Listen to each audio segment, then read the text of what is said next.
The council chamber was a massive structure floating in deep space. Inside, thousands of alien beings sat in their designated seats, representing hundreds of different worlds. The room glowed with soft blue light that reflected off crystalline walls. At the center stood a small podium where Daniel Grant waited, representing Earth and all of humanity. Daniel looked around the enormous chamber and felt very small. His species had been part of this galactic council for 300 years, but they had never been treated as equals. The aliens saw humans as weak creatures who needed to be controlled and limited. They had made Earth sign treaties that restricted everything: how many ships humans could build, what weapons they could develop, which star systems they could colonize. The list went on and on. For 3 centuries, humanity had followed every single rule. They believed the Council's promises of protection and fairness. They believed that if they played by the rules, they would eventually be accepted as equals. Today, Daniel realized how wrong they had been. The Drazon Coalition, a group of 6 powerful alien species, had brought a proposal to vote. They wanted to take over the remaining human colonies. They called it a protective annexation, which sounded nice, but really meant conquest. They claimed humans needed alien supervision for their own safety. Katie Sullivan, Earth's senior ambassador, had spent weeks presenting evidence against this proposal. She showed intercepted messages that proved the Drazon plan to enslave human populations and steal their resources. She presented recordings of Drazon military commanders discussing how to divide human worlds among themselves. She brought witnesses who had escaped from Drazon prison camps. None of it mattered. The council voted anyway. Daniel watched the results appear on the massive display screen. 847 votes in favor, 12 against, 3 abstentions. His hands trembled as the numbers appeared. Every alien in the chamber knew this was wrong, but they voted for it anyway because they were afraid of the Drazon, or because they simply did not care about humanity. Heavy footsteps approached. Daniel turned to see Kazreth, the Drazon ambassador, walking toward him. Kazreth was huge, nearly 3 meters tall, covered in thick scales that shimmered like metal. His eyes were cold and reptilian as he looked down at the human. "Your species should never have left your little blue planet," Kazreth said loudly, making sure nearby delegates could hear him. "You are weak. You have no claws to fight with, no thick skin to protect you, no special powers like the other races. You are just prey animals, pretending to be civilized." Laughter rippled through the chamber. Other aliens joined in, mocking humanity's physical weakness. It was not the first time Daniel had heard such insults, but today they cut deeper because Kazreth had won. The vote was over.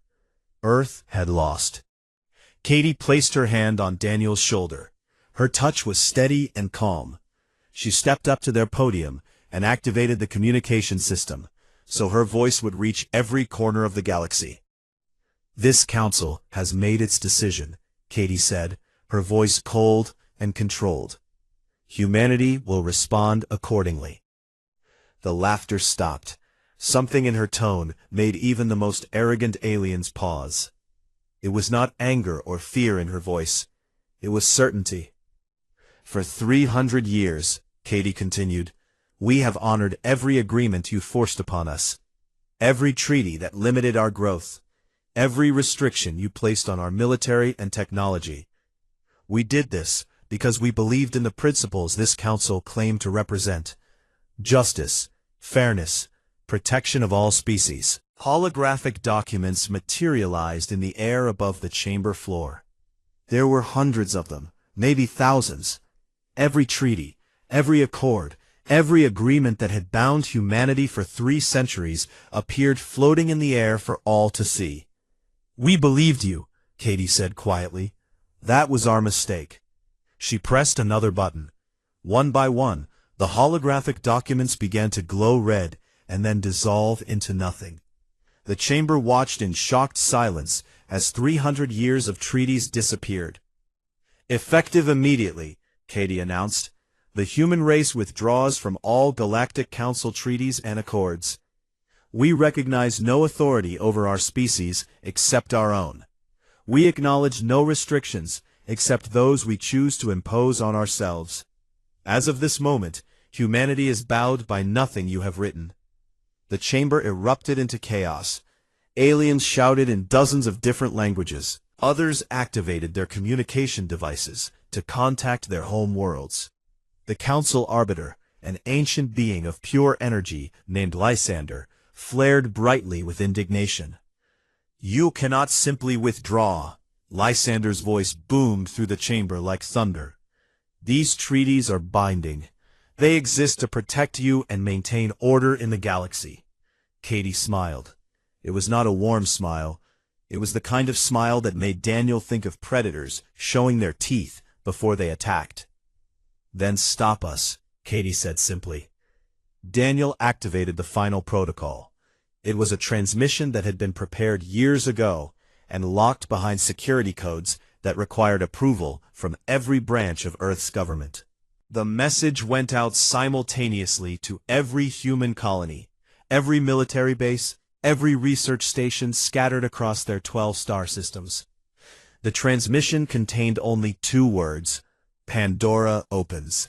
In the council chamber, aliens began shouting questions. What did that mean? What was Pandora? Was it a weapon? A threat? Katie did not answer any of them.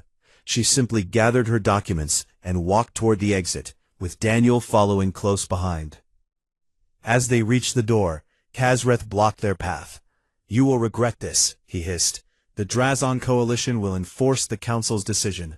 We will take your worlds whether you agree or not." Katie looked up at the massive alien without any trace of fear. "You are welcome to try," she said. "In fact, I encourage it. Come to our space with your fleets. Bring your armies. Show us the might of the Drazon Coalition." "We will crush you," Kazreth promised. "Perhaps. Or perhaps you will learn that humanity has been preparing for this day since the moment we signed your first treaty. Perhaps you will discover that we have been playing a very long game, and you have all been fooled." She stepped around him and walked out of the chamber. Daniel followed, his heart pounding. Behind them, the council descended into arguments and accusations. Some species demanded that humanity be punished immediately. Others called for caution. A few wise ones suggested that maybe, just maybe, they should consider why humanity seemed so confident. As their ship departed from the council station, Daniel looked at Katie. "Did we really just declare independence from the entire galaxy?" Katie nodded. "Yes, and now they will come for us with everything they have. Are we ready?" Katie looked out at the stars. "For 300 years, we have been building in secret, creating weapons they cannot imagine, developing technology they forbade us from researching, preparing for the day when we would finally say enough." She turned to Daniel with that same predatory smile. "Oh yes, Daniel, we are ready, and they have no idea what is coming." The message reached Vice Admiral Lisa Monroe while she stood on the bridge of the Valiant, Earth's flagship. The 2 words appeared on her personal screen: Pandora opens. For a moment, Lisa just stared at the message. She had spent her entire military career commanding ships that were deliberately weakened to satisfy alien fears. She had watched friends die because their weapons were not powerful enough or their shields were restricted by treaty requirements. Every battle she had fought with one hand tied behind her back. Not anymore. "Confirmation received from Earth Central Command," her communications officer announced to the bridge crew. "All treaty restrictions are lifted. Authorization code Pandora is active. We are cleared to begin protocol resurrection." Lisa took a deep breath and turned to face her crew. She saw the same expression on every face, relief mixed with anticipation. They had all been waiting for this moment. "Begin protocol resurrection," Lisa ordered. "Activate all dormant systems. Unseal the weapons archives. Wake up everything we have been hiding. Across human space, the same scene played out on hundreds of ships. Engineers rushed to sealed compartments that had not been opened in generations. Weapon systems that had been installed but never activated suddenly came online. Power reactors that had been deliberately throttled to meet treaty limits roared to full capacity. Ship after ship transformed from treaty-compliant vessels into true warships. The truth was simple and stunning. Humanity had never stopped advancing. They had just learned to hide it very, very well. Every treaty Earth had signed contained loopholes if you looked carefully enough. The Technology Suppression Treaty banned faster-than-light weapons, so humanity developed relativistic kinetic systems instead. The projectiles traveled just below light speed, which technically was not faster than light. The military limitation accords capped fleet sizes, but said nothing about ships kept in reserve status or automated defense platforms. The research restrictions prevented certain weapons development, unless that research was labeled as theoretical physics or civilian applications. For 300 years, human scientists and engineers had worked in secret facilities. They designed weapons that existed only as blueprints, waiting for authorization to be built. They constructed ships with hollow compartments, ready to receive the systems that would make them deadly. They prepared for the possibility that the Council's promises were worthless. Today, all that preparation became reality. Commander Jake Peterson supervised the activation of humanity's hidden industrial complex. Throughout the solar system, facilities that had been disguised as simple mining operations revealed their true purpose. Asteroid bases powered up their manufacturing systems. Shipyards that had been building slow, treaty-compliant freighters suddenly began assembling warships from designs that had been waiting in classified databases for decades. The construction speed was incredible. Automated systems that had been refined over centuries but never deployed worked with perfect coordination.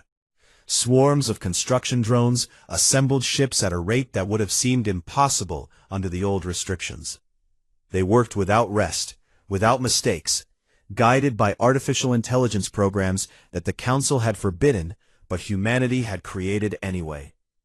How long until the first new generation warships are operational? Jake asked his chief engineer. The first squadron of Fury-class destroyers will be combat-ready in 72 hours. The Zeus-class battlecruisers need 1 week. But sir, you should see the projections for the Ragnarok-class dreadnoughts. Jake reviewed the specifications on his screen. Each Ragnarok was 5 kilometers long.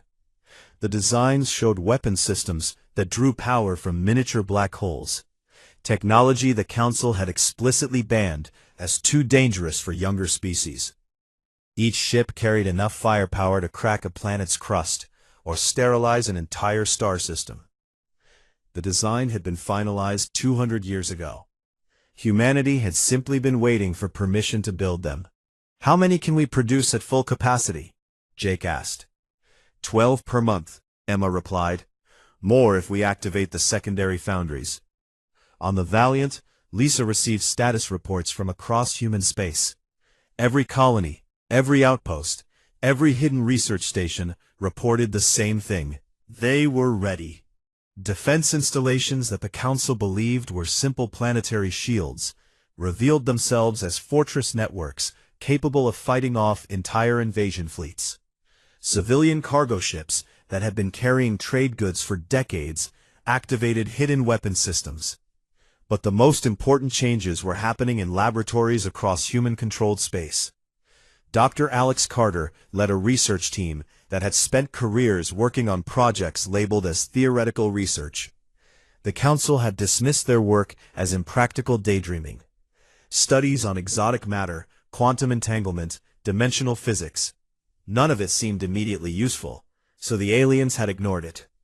They had made a fatal mistake. The Fold Space Disruptor is ready for field testing, Alex reported to Earth Central Command. We can create localized disruptions in space-time that will make faster-than-light travel impossible in designated zones. Enemy fleets will not be able to jump away or receive reinforcements. They will be trapped. Other projects came online just as quickly. Quantum communication networks that could not be intercepted or jammed. Cloaking systems that bent light and sensor radiation around entire fleets, making them invisible. Nanoscale weapons that could disassemble enemy ships molecule by molecule. And then there were the weapons humanity hoped to never use. Deep beneath Earth's surface, in a facility that only a handful of people knew existed, Director Chris Bennett oversaw final preparations of humanity's deterrent arsenal. The research conducted here violated not just council treaties, but several moral conventions that most humans found deeply disturbing. Stellar igniters that could cause stars to explode. Self-replicating machines that could consume entire planets. Biological weapons designed to target specific alien genetic markers. Mimetic weapons that could rewrite the thought patterns of entire civilizations. Chris had argued against building some of these systems, but he had been overruled by people who understood a harsh truth. When you are the weakest species in a hostile galaxy, you cannot afford to be merciful. You need weapons terrible enough to make your enemies afraid to attack you. All deterrent systems are online and ready for deployment, Chris reported. I hope we never have to use them. His assistant looked at the weapon specifications with horror. If we use these, we will be no better than the species that oppressed us. Chris nodded slowly. Perhaps, but we will be alive, and sometimes survival requires doing terrible things. The key is having the wisdom to know when those things are truly necessary. Within 1 week of Katie's declaration at the council, humanity's true military power began to show itself. Research stations that had seemed harmless activated advanced sensor networks. Defense platforms that had looked outdated revealed cutting-edge technology. Ships that had appeared slow and weak suddenly moved with incredible speed and precision. The species that had seemed confined and helpless, limited to 12 systems and bound by treaty, transformed into something else entirely. Something dangerous. Something that had been hiding its true nature for 300 years. And across the galaxy, the Galactic Council began to understand that they had made a terrible, terrible mistake. They had pushed humanity too far. They had treated Earth like prey.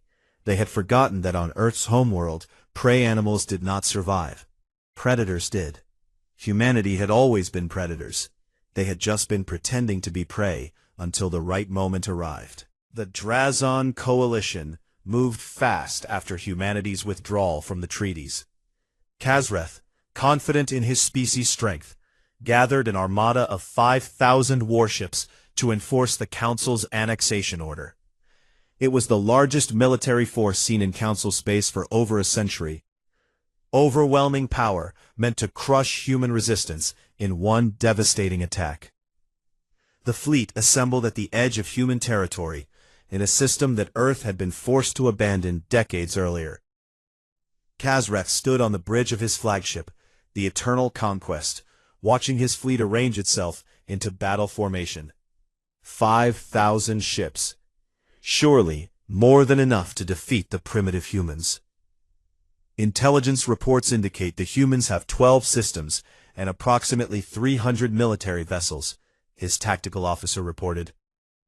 Even as they built more ships since withdrawing from the treaties, they cannot have more than a few hundred. Our numerical advantage is overwhelming. Kazreth felt completely confident when his sensors detected the human response fleet approaching. 200 ships, led by Admiral Lisa Monroe aboard the Valiant. Pitifully small compared to his armada. The humans were either very brave or very stupid. Open a channel to their flagship, Kazreth ordered. Let us give them one chance to surrender with dignity. Lisa's face appeared on his view screen. She looked calm and composed, showing no fear despite being outnumbered 25-1. Admiral Monroe, you're outgunned by a massive margin, Kazreth announced. Surrender now, and your species will be treated mercifully under Drazon protection. Continue to resist, and we will be forced to destroy your fleet. I have a counteroffer, Lisa replied evenly. Turn your fleet around and leave human space. You have one chance to withdraw peacefully. Khazreth laughed, a harsh sound that echoed through his bridge. You cannot be serious. Do you not understand basic mathematics? We have 5,000 ships. You have 200. The outcome of this battle is already decided. Numbers are not everything, Lisa said. You have 15 seconds to turn around and leave. The Drazan commander cut the transmission, still chuckling. All ships prepare to engage. Target their flagship first. We will make an example of their admiral. The human fleet opened fire first, but these were not the weapons Khazreth expected. No slow plasma torpedoes or weak energy beams. Instead, projectiles accelerated to 90% of light speed crossed the distance between the fleets in seconds. Each projectile weighed only a few kilograms, but at that velocity, it carried the destructive energy of a nuclear explosion. The front line of Khazreth's fleet simply ceased to exist. 300 ships vaporized in the first attack. Their shields meant nothing against weapons striking with such overwhelming force. The impacts happened so fast that matter did not even have time to scatter before being obliterated. "Evasive maneuvers!" Khazreth screamed. "Return fire immediately!" But the human ships were moving in ways that should have been impossible. They flickered and vanished, reappearing hundreds of kilometers away. Micro jumps through space, teleporting short distances to make targeting impossible.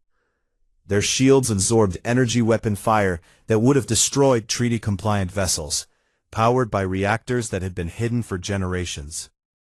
Commander Jake Peterson's squadron of newly built Fury-class destroyers tore through the Drazan formation like wolves among sheep. Each destroyer was small, barely 1/5 the size of a Drazan cruiser, but they moved with incredible precision and speed. Swarms of hunter-killer drones launched from their bays, each drone equipped with artificial intelligence that could outthink most organic pilots. The drones found weaknesses in Drazan shields that the aliens did not even know existed. They exploited gaps in point defense coverage and delivered various payloads. Some released clouds of nanomachines that ate through hull plating like acid. Others generated localized gravity wells that crushed ships inward. A few carried conventional explosives, but even those were devastating when placed with surgical precision. Khazreth watched in growing horror as his overwhelming numerical advantage disappeared. The humans fought with ferocity and technological sophistication that defied everything the Council believed about them. These were not weak, treaty-bound primitives. These were apex predators who had been playing weak to survive. "Fall back to defensive formation," Khazreth ordered desperately. "Concentrate all fire on their flagship." The Valiant's main weapon fired. It was something human engineers called a stellar lance, a directed beam of exotic particles that drew power directly from Earth's sun through a quantum connection. The beam punched through normal space, bypassing conventional shields completely. The Eternal Conquest's shields flickered and died. The beam struck the flagship's reactor core dead center. For one moment, nothing happened. Then the ship exploded with the force of a small star, taking 24 nearby vessels with it in a massive fireball. Khazreth survived only because his crew threw him into an escape pod in the final seconds before the explosion. Drifting in space, watching his armada burn around him, he finally understood the truth. Humanity had never been prey. They had been a trap, baited with apparent weakness, waiting for someone foolish enough to attack. The battle lasted less than 3 hours. Of the 5,000 ships Khazreth had brought to crush humanity, fewer than 400 escaped. The rest were destroyed, disabled, or captured. Human casualties were minimal. 12 ships damaged, none destroyed. It was not a battle, it was a massacre. When news of the Drazan defeat reached the Galactic Council, panic spread through the chamber like wildfire. Species that had mocked humanity now scrambled to review their own military defenses. The Vraxian Empire, which controlled thousands of systems through military might, suddenly realized their fleets were designed to fight opponents who followed Council rules. Humanity did not follow those rules anymore. Ambassador Katie Sullivan addressed the Council from Earth, her image projected into their chamber. Every delegate watched in silence, afraid of what she might say. "The Drazan coalition violated our sovereignty," Katie stated coldly. "They brought 5,000 warships to our space with intent to conquer our worlds. We responded with appropriate force. Any species that attempts similar aggression will face identical consequences." "You murdered millions," one delegate screamed. "This is genocide. This is a war crime." "We destroyed military vessels engaged in hostile action against our territory," Katie corrected without emotion. "Every ship was given the opportunity to withdraw peacefully. They chose war instead. This is what war with humanity looks like when we are not handicapped by your treaties." Lysander, the council arbiter, flickered with visible distress. "You cannot simply ignore the council's authority. We exist to maintain order in this galaxy. Without our oversight, there will be chaos." "You maintained your own power," Katie replied sharply. "You used treaties to keep younger species weak, while elder races grew strong. You claimed to offer protection, but provided none when we needed it. That system has ended. Humanity will defend itself by any means necessary." She paused, letting her words sink in. "We will honor agreements with species that treat us as equals. We will protect those who cannot protect themselves. And we will annihilate any who see us as prey to be hunted." "This is insane," another delegate cried out. "If every species abandons the treaties, the entire galaxy will descend into warfare and chaos." Katie smiled that same cold, dangerous smile she had shown Kazrith days earlier. "Then I suggest the Council reconsider how it treats species it considers lesser. Because if you continue to push us, you will discover that humans are very, very good at chaos. We evolved in chaos. We were forged by it. And if you force us to bring chaos to this galaxy, you will not survive what follows." The transmission ended. Katie's image disappeared, leaving the Council in shocked silence.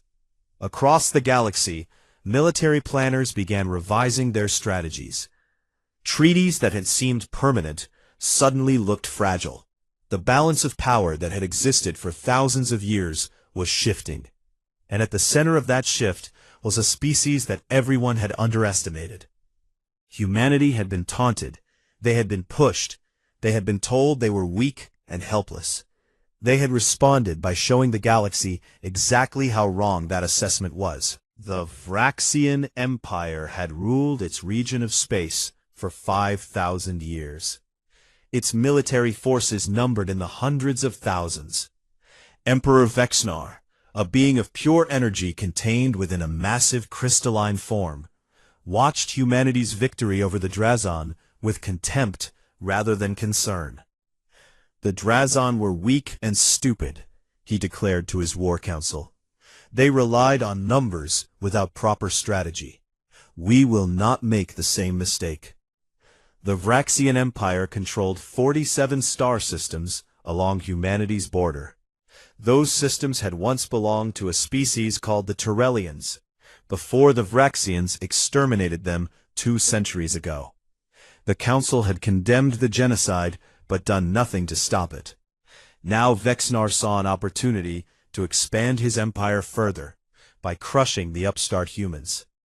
"The humans have revealed advanced weapons, yes," the Emperor mused, "but they still control only 12 systems.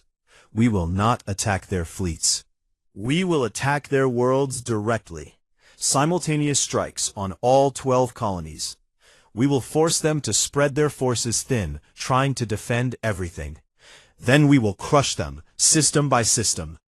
His generals prepared the largest assault the Vraxian Empire had launched in 1,000 years.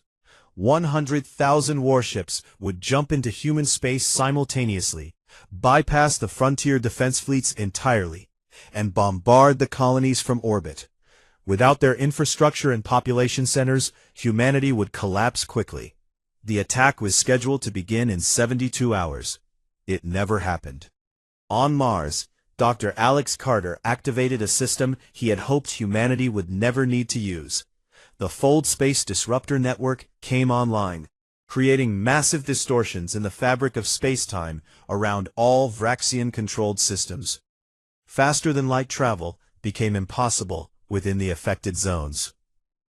The Vraxian fleet, preparing to jump into human space, found themselves trapped in their own territory.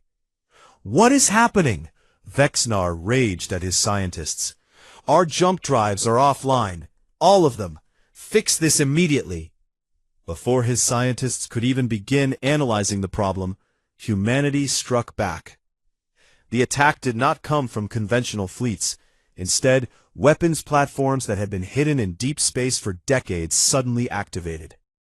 They had been drifting dormant for so long that stellar dust covered their hulls, making them invisible to sensors. They had waited patiently in the void between stars, positioned years or even decades in advance. Each platform carried a single weapon, a stellar igniter. The technology was simple in concept, but devastating in application. A device the size of a small shuttle could trigger a cascading reaction inside a star, destabilizing it within hours. The sun would expand rapidly, consuming inner planets before collapsing. Depending on the star's mass, it might go supernova afterward.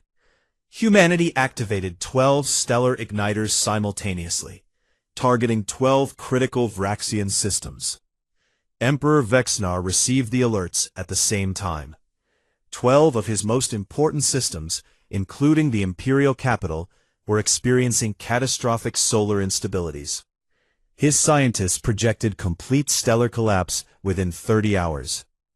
Emergency evacuations could save some civilians, but the industrial infrastructure, the military shipyards, the government centers would all be lost. "Stop whatever you are doing," Vexnar transmitted to Earth in a panic. "This is insane. You are destroying entire star systems. Billions will die." Katie Sullivan's response was broadcast across all Vraxian communication channels, so everyone in the Empire could hear. "You plan to bombard our colonies from orbit. You intended to kill billions of humans. We intercepted your attack orders. We know exactly what you plan to do. This is our proportional response." "Proportional?" The Emperor's voice cracked with fury and fear. "You are destroying 12 entire star systems for a plan that was not even executed yet." "Yes," Katie said simply, her voice cold as ice. "We are demonstrating what happens when someone threatens human worlds. You have 30 hours to evacuate your populations. We deliberately chose systems with high military value but lower civilian populations.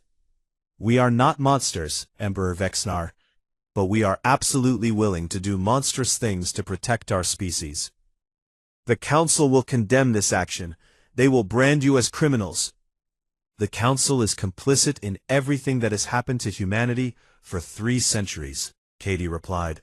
They will do nothing, because they are terrified we will do the same to them.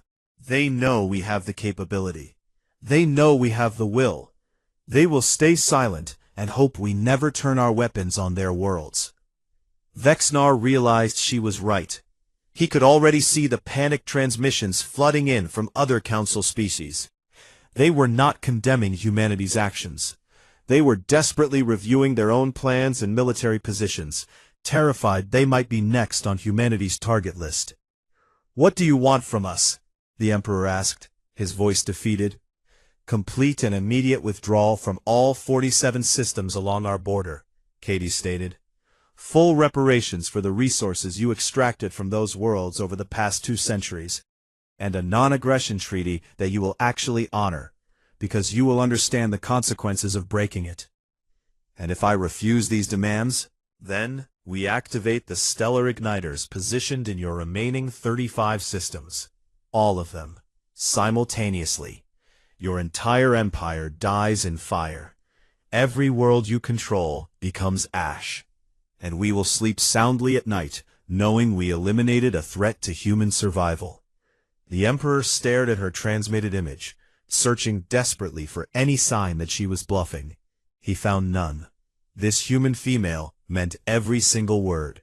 Her species had built weapons capable of destroying stars, and had been patient enough to secretly position them throughout Vraxian space over many years.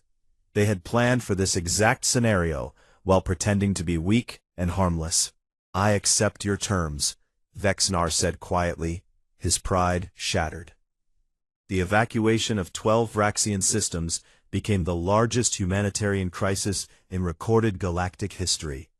Billions of civilians fled to neighboring systems. Ships of all kinds rushed to carry refugees to safety. Orbital stations were abandoned. Planetary populations scrambled for transport off-world. And in a move that shocked many observers, humanity assisted with the evacuation. Human ships that had been threatening Vraxian fleets just days earlier now transported refugees. Human medical teams treated Vraxian wounded. Human engineers helped disabled evacuation ships make repairs. Admiral Lisa Monroe, personally overseeing the evacuation efforts from the Valiant, explained it to a confused Vraxian admiral who did not understand why his enemies were helping. "We destroyed your military capability because you threatened our existence," Lisa said. "But we are saving your civilians because they are not our enemy. Humans can be absolutely vicious in war and deeply compassionate in peace. The key is learning the difference between the two. Your emperor threatened our people. Your civilians did nothing wrong. We will not punish them for his mistakes." The 12 Vraxian suns collapsed on schedule, exactly 30 hours after the igniters were activated. Humanity made no attempt to reverse the process or stop the stellar destruction. 12 systems died, their stars going dark, leaving only debris fields and the cold remains of planets. They stood as permanent monuments to what happened when someone threatened Earth. Word of the Vraxian catastrophe spread across the galaxy faster than light-speed communication. Other species that had been considering aggressive actions against humanity immediately reconsidered. The Thessian Confederacy, which had been negotiating a military alliance with the Vraxians, immediately opened diplomatic channels with Earth instead. The Chiral swarms, known for their aggressive expansion policies, pulled their fleets back from systems anywhere near human territory. Military analysts across the galaxy revised their threat assessments. Humanity was no longer classified as a minor species with limited military capability. They were now classified as a potential extinction-level threat to any species that provoked them. And in the Galactic Council chamber, for the first time in 300 years, when a human ambassador spoke, every other delegate listened in complete and respectful silence. The species that had been mocked and restricted had become the most feared military power in known space. Not through conquest, not through displays of strength, but through cold, calculated demonstrations that they possessed both the capability and the absolute will to destroy anyone who threatened their survival. 6 months after humanity withdrew from all Galactic Council treaties, the political structure of the entire galaxy had changed completely. The Council still existed in its massive space station, but its authority had been broken beyond repair. Species that had relied on treaties for protection now understood those agreements were only as strong as the will to enforce them. The Council had proven it would not enforce anything against powerful military forces.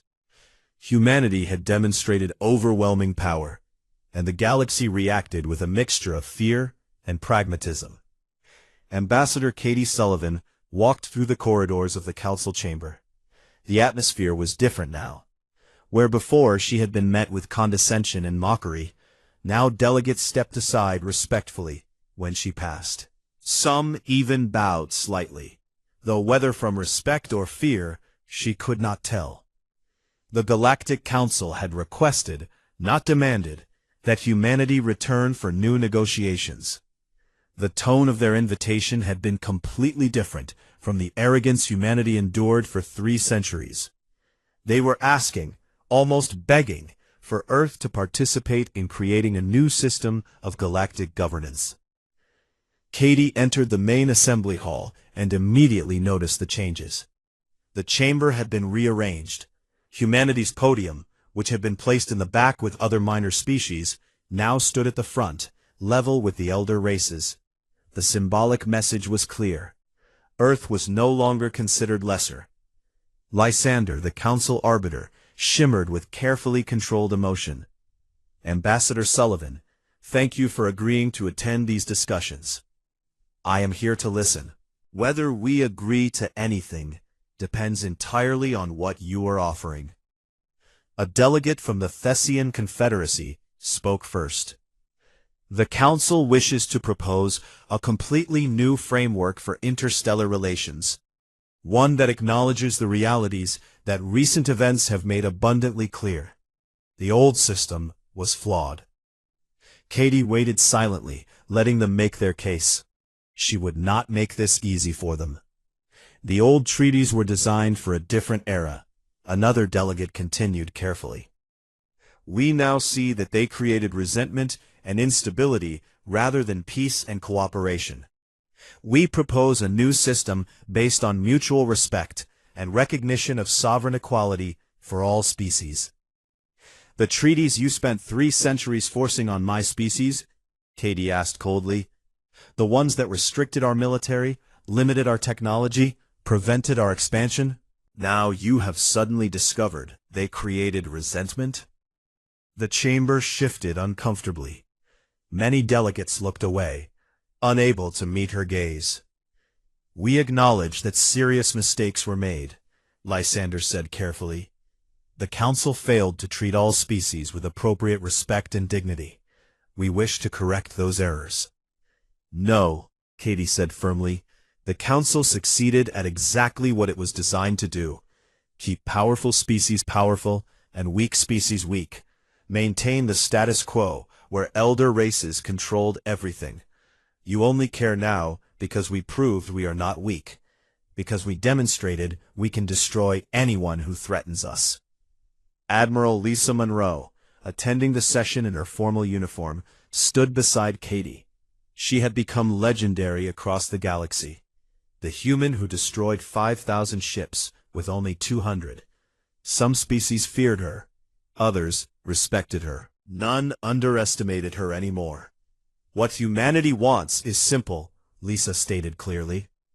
We want freedom to develop our technology without artificial restrictions. We want the ability to defend ourselves as we see fit. We want access to the same resources and opportunities available to elder races. And we want our sovereignty respected, not as a courtesy, but as a fundamental right of all sentient species. What about your weapons? A nervous delegate asked. The stellar igniters, the relativistic kinetic weapons, the fold space disruptors. Will humanity agree to any limitations on these systems? Katie smiled slightly. We will limit our weapons exactly as much as you limit yours.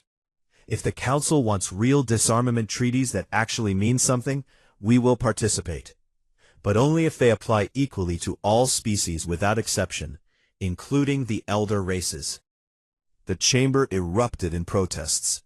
The elder races had never agreed to disarm themselves. Their military superiority was the foundation of their power and influence. They could not imagine giving that up. Then we have nothing more to discuss, Katie said, turning toward the exit. Humanity will not accept a system where we are limited, but others are not. Either we are equals, or we are enemies. Choose. Wait, please, Lysander called out urgently. Perhaps we can find common ground on this issue. The negotiations lasted 3 full weeks. Humanity drove a hard bargain, using the leverage of their demonstrated military capabilities and the galaxy's obvious fear of their weapons. But Katie and her diplomatic team also showed a surprising pragmatism that caught many observers off guard. They did not demand reparations for 3 centuries of suppression and mockery. They did not insist on punitive measures against species that had threatened or attacked them. They simply demanded equality and the freedom to make their own choices without interference. The resulting agreement, officially called the Charter of Sovereign Species, fundamentally restructured the entire system of galactic politics. The key provisions were revolutionary. All species had the inherent right to develop technology without restriction, provided they did not engage in unprovoked aggression against others. Military limitations would apply equally to all species or to none at all. No special exceptions. Colonization rights would be determined by ability to develop and defend territory, not by council decree or elder race approval. The Galactic Council would serve as a forum for diplomacy and peaceful mediation, not as a governing authority that could impose its will. Any species could withdraw from council agreements without facing consequences, provided they gave appropriate notice and honored existing commitments. 57 species signed the charter immediately, eager to establish good relations with humanity. Others hesitated, clinging to the old system that had benefited them for so long. But as human ships began exploring beyond their original 12 systems, as human technologies started appearing in markets across the galaxy, as human culture began influencing younger species who saw them as proof that elder races could be challenged successfully, the holdouts slowly came around. The galaxy would never return to the old order. That system was dead, killed by humanity's refusal to remain victims. On Earth, in the sprawling government complex that housed humanity's leadership, Director Chris Bennett supervised the gradual reduction of the deterrent weapons programs. The stellar igniters, the planet-destroying machines, the terrible biological weapons. All were being carefully placed into secure storage, kept ready but no longer actively deployed. "Do you think we will ever need to use them again?" his assistant asked nervously. Chris looked through the window at the stars visible in the night sky. "I sincerely hope not. But humans have an old saying, speak softly and carry a big stick. We have shown the galaxy our stick. Now we need to prove we can speak softly as well. We need to show we can be trusted with power." Dr. Alex Carter's research teams, no longer restricted by treaty limitations, began carefully sharing some of their discoveries with other species. Not the weapons technology, but scientific breakthroughs that could benefit everyone. Advances in medical treatments, clean energy production, environmental restoration techniques. Humanity had spent 3 centuries being suppressed and limited. They would not become suppressors themselves, but they would never, ever be victims again. Admiral Lisa Monroe, promoted to Supreme Commander of all Earth Defense Forces, oversaw the continued expansion and modernization of humanity's military. The fleets that had been hidden were now displayed openly as a warning. New shipyards produced vessels incorporating the latest technology. Training programs taught young officers the hard lessons learned from centuries of forced weakness. "We prepare for war so we can live in peace," Lisa told her assembled officers during a major address. "Our strength protects not just humanity, but the fundamental principles of sovereignty and self-determination for all species. Never forget what happens when the strong prey on the weak without consequences." In the council chamber, Ambassador Katie Sullivan gave her final address before rotating back to Earth for a well-deserved rest. The assembly hall was packed with delegates who listened attentively. "6 months ago, you taunted us in this chamber," Katie said quietly. "You voted to annex our worlds. You treated humanity as prey animals to be hunted and controlled. Today we stand before you as equals, not because you granted us that status out of kindness, but because we took it by force." She paused, Looking across the assembled delegates, every species in this galaxy deserves the same respect we claimed for ourselves. The weak deserve protection from the strong, not exploitation. The young deserve opportunity to grow, not suppression to keep them small. If this council can truly embrace those principles, humanity will be your strongest ally and defender. If you cannot, then we will build something better to replace it. And if someone threatens humanity again, a brave delegate asked. For a moment, every delegate in the chamber remembered the 12 dead Vraxian star systems, permanent monuments to what happened when someone made the mistake of threatening Earth. Then they will learn what we learned through hard experience, Katie said softly. That sometimes the only way to ensure lasting peace is to be capable of overwhelming violence. That the strong survive not by preying on the weak, but by being too dangerous to attack without consequences. She smiled slightly. We are humans. We survived ice ages and plagues. We endured wars and natural disasters that would have destroyed other species.